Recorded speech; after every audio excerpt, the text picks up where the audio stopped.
Greetings, listeners. I am your host and narrator, Beatles Fanise. Thank you for coming. In the last segment, we found out that something evil has been released into a nearby forest and is pursuing John, our missing person. So sit back, kick your feet up, and listen to the final part of I Was a Police Officer Investigating a Missing Person in the Woods, and it was the worst case of my career. Part 4, Final, by MC Horror, Dark and Creepy.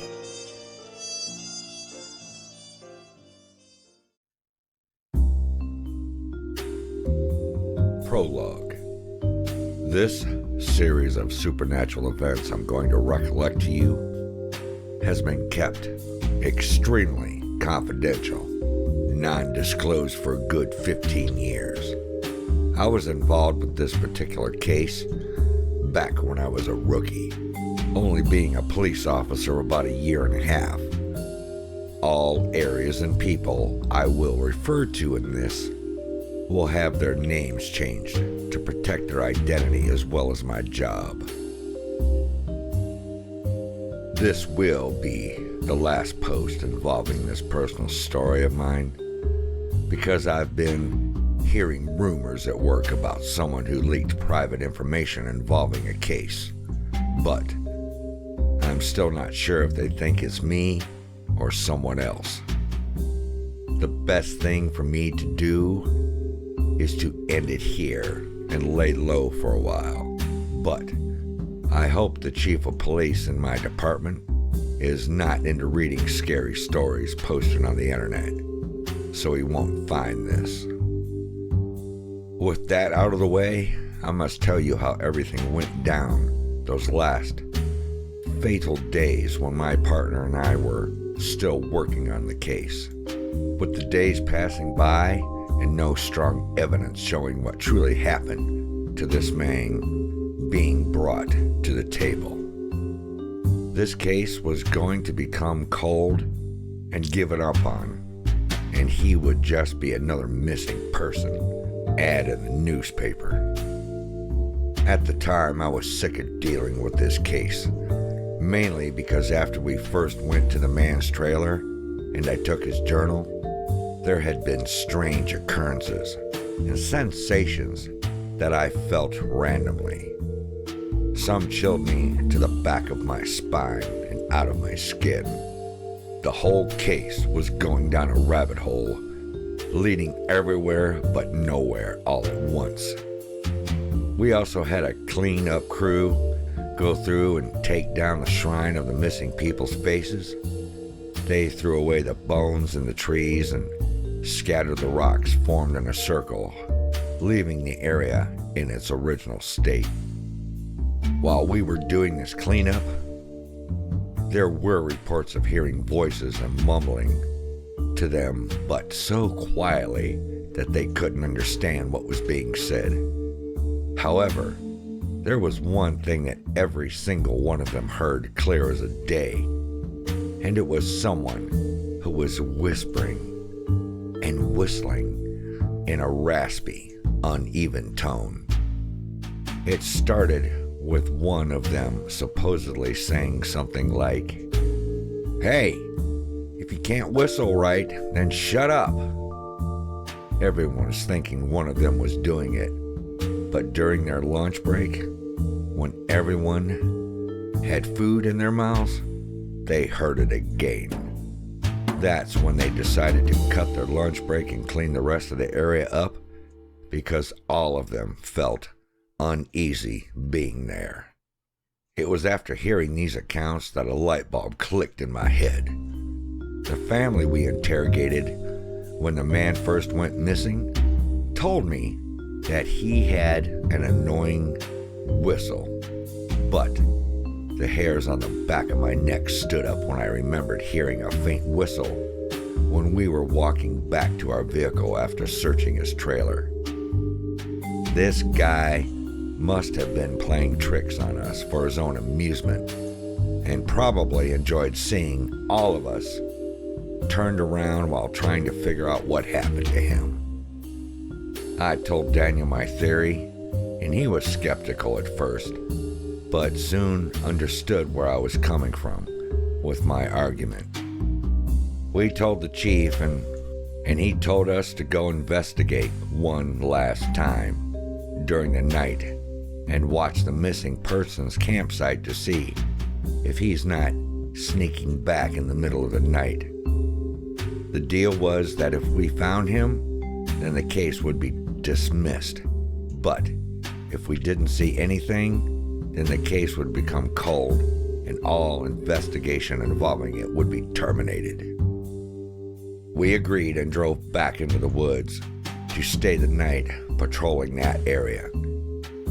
It was a night that would scar me for the rest of my life. While we were patrolling the area, before the sun fully hid behind the mountains, we talked to a few of the campers staying at the campground, and they seemed distressed, is the best way to put it.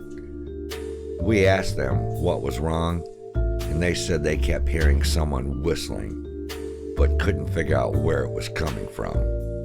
Even when they walked down to the lake, it seemed to follow them, and because of this, they planned to cut their vacation short and get the hell out of there.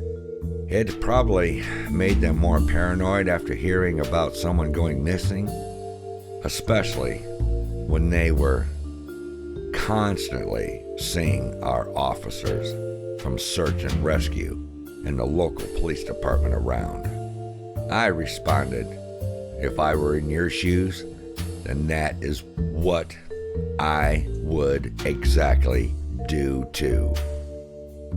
We talked a little longer, but Daniel insisted that we needed to keep a better eye out for the man, just in case he returned. I understood, and we drove to where we could see the man's camp trailer, but were still well hidden. That's when the waiting began. Until it was midnight.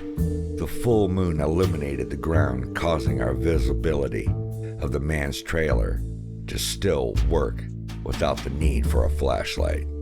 As we were sitting there, we noticed a few pine cones falling off from one of the nearby trees and bouncing to the ground below. You think that's either a squirrel or a chipmunk knocking those down? I asked while stretching and letting out a yawn. It could be. I've seen chipmunks knock them down quite often, Daniel responded as we gazed at where they were dropping. And that's when we heard something snap and saw a large branch fall from the same tree the pine cones were coming from. That has to be a bear cub or something to break a branch that big, Daniel stated, wondering what was up there. If that's the case, then we have to scare it out of here so it won't hurt anyone, Daniel said as he opened a side door, and he grabbed his heavy-duty flashlight big enough to be considered a weapon and shined it at the trees. I couldn't see exactly where he was shining it because I was still in the vehicle, but Daniel pulled out his gun and started screaming, "Sir! Sir! Get out of the trees, now! This is the police!" I wondered what was going on, so I got out and saw where Daniel steadily held his flashlight. How in the hell did he get up there? The words fell out of my mouth as we watched the man we were looking for at the top of the trees, clinging to the base. He didn't move at all, but his eyes were illuminated by the flashlight and reflected brightly blood red. "Sir, I won't tell you again.